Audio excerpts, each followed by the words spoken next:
Welcome to our channel. Today we how to disable TurboTax marketing emails. Quick tutorial. To disable TurboTax marketing emails, start by opening your web browser. Go to the TurboTax website. Log into your TurboTax account using your credentials. Once logged in, locate the profile section of your account.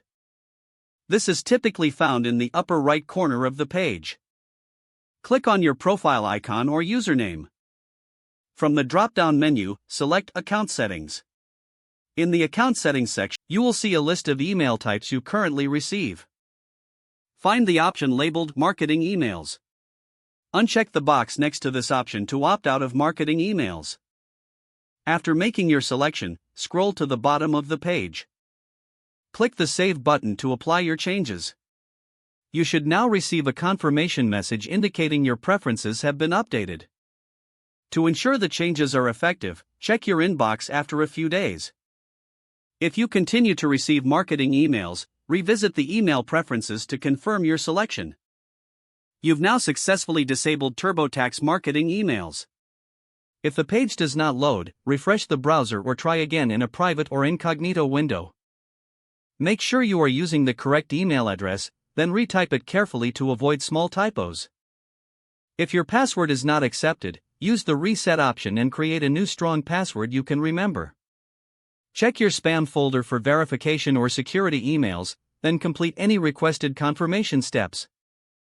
Enable two-factor authentication if available to improve account security and reduce unauthorized access risk.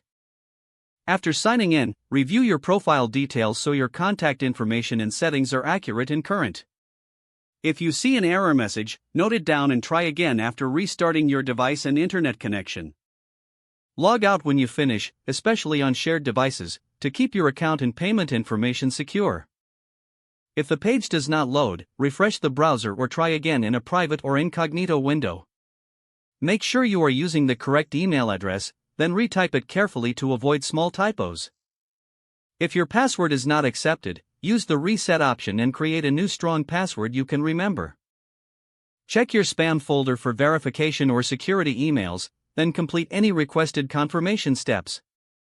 Enable two-factor authentication if available to improve account security and reduce unauthorized access risk. Don't forget to like this video and subscribe to our channel for more step-by-step tech guides.